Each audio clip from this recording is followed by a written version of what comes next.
my friends.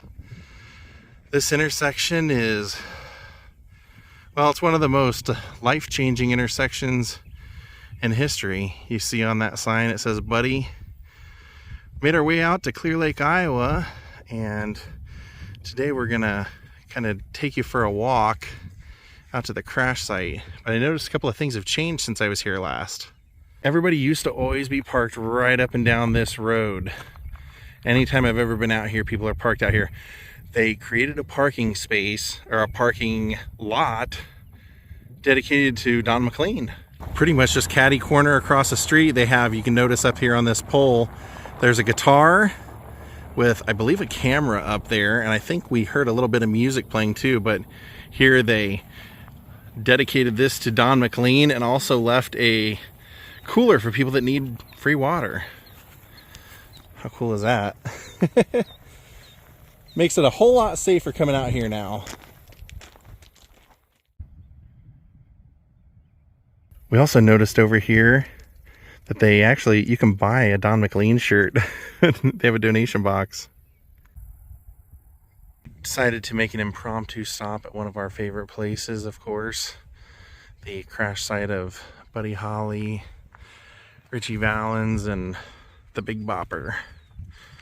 And Roger Peterson, the pilot.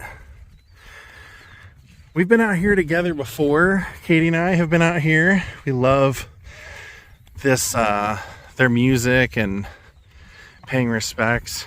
And it's a fun walk out. But when we did it before together, we were shin deep in snow, kids. Yeah, it was below zero. I believe it was that day. It was either 3 or 7 below zero, and it was the anniversary of the crash, so we wanted to brave it. The people that own the land are really cool, and you can see that they do still farm the land that the crash took place on, but they leave a path for people to come out and visit. And of course you don't drive, that's their land, so that's probably like their gator or whatever thing. But you come out here and you walk it, and they have a memorial out at the spot that it landed, which was up against this fence. Makes you wonder if some of these wood pieces are still original. Oh yeah, they would be. You can see these definitely would be original. But the well-known story, they played here in Clear Lake, and instead of taking the cold bus, they chartered a plane, did a coin flip, and instead of Buddy's band with Waylon Jennings taking the ride, it was Buddy and Richie Valens and the Big Bopper.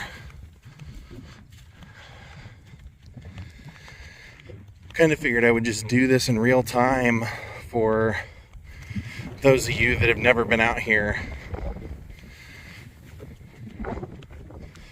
So if you're wondering what's going on, just giving you the real-time walk. A little windy, but Crazy to think they got in the air, they only made it a couple of miles. yeah, they didn't make it very long, sadly. For those of you that have seen my video with the man who found Carol Lombard's wedding ring and some of her belongings in that crash, he also has the directional device from this, and said definitely they were not using it.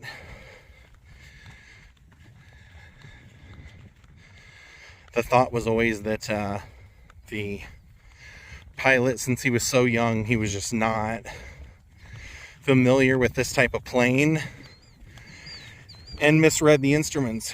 So he ended up thinking that he was going level, but ended up crashing.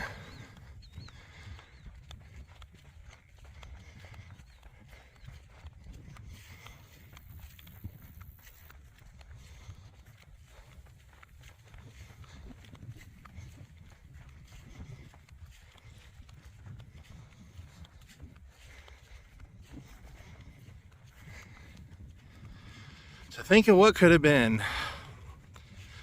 Those young lives, all that music they would have made. Buddy was supposed to have a child. His wife had a miscarriage because of the accident. She had a premonition about him not wanting, she didn't want him to fly. Yeah. She really didn't want him to fly. She cried and begged him. She had a bad feeling about it, and he didn't want to worry his newly pregnant wife about it. But yeah, bad conditions. You know, what could you do? Freezing bus. He was out promoting. He was playing as the Crickets, but not with his band, the Crickets. He had put together a band for this tour specifically. And the other members they were kind of tired of touring. They didn't want to do it. So he was going to produce, Buddy was supposed to produce Waylon Jennings, according to Waylon. And Buddy had already decided that. And that after this tour, they were going to start working on that album. And, or the recordings at least. See what they could come up with. But Buddy apparently just came in one day and said to Waylon, "You're going to play bass." He said, "Buddy, I don't know how to play bass." He said, "Well, you got 2 weeks to learn. You know how to play guitar, don't you?" It's top 4 strings of the same 4. And that's the way it went. Sadly, the night of the show, there were people that had frostbite, couldn't even perform in the band. In fact, Buddy actually had to play drums for Richie Valens. Was it for Richie or was Yeah. it for, yeah, there's a picture of him in the surf ballroom playing drums. Yeah, Buddy had to play drums for Richie Valens. All right, we're getting close. Waylon never forgave himself for that. He carried that guilt with him for a very, very long time. Yeah, Waylon, yeah, that famous saying, he told Buddy he wasn't going to take the flight, and Buddy thought he was a chicken. He said, "No, just think they need it more." Lost. And he said, "Well, Waylon, I hope your bus crashes." Waylon said, "Well, Buddy, I hope your plane crashes." And Tommy Allsup was supposed to be on the plane too. Flipped a coin with Richie Valens.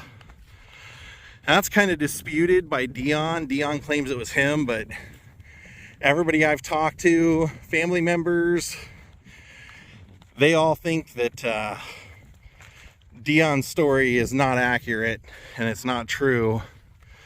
And they tend to believe that he has told that story so long that he believes it. I wasn't there, but sometimes people argue that and say, "Well, no, that story was Dion." Well, not according to them. Not according to a lot of the people I've talked to. Here it is.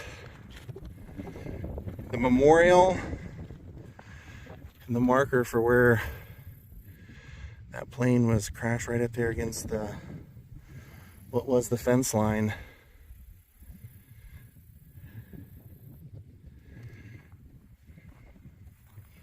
You can see people leaving all kinds of mementos out here.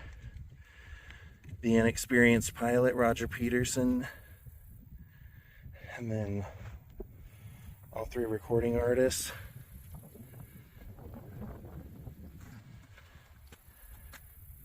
Their hit songs on it. And you can see all the beers and various items people have left. Pretty heartbreaking thing. One of the sad stories I heard, the Big Bopper's wife was very pregnant, like very far along pregnant, and right when he was about to take off with the guys, it was the manager and his wife that were wishing them all off, and he asked the manager, noticing his wife was pregnant, he's like, "Can I touch your belly?" He's like, "I used to do this with my wife, and gosh, I miss it." Oh, wow. Mm-hmm. There it is. We have we made it out here.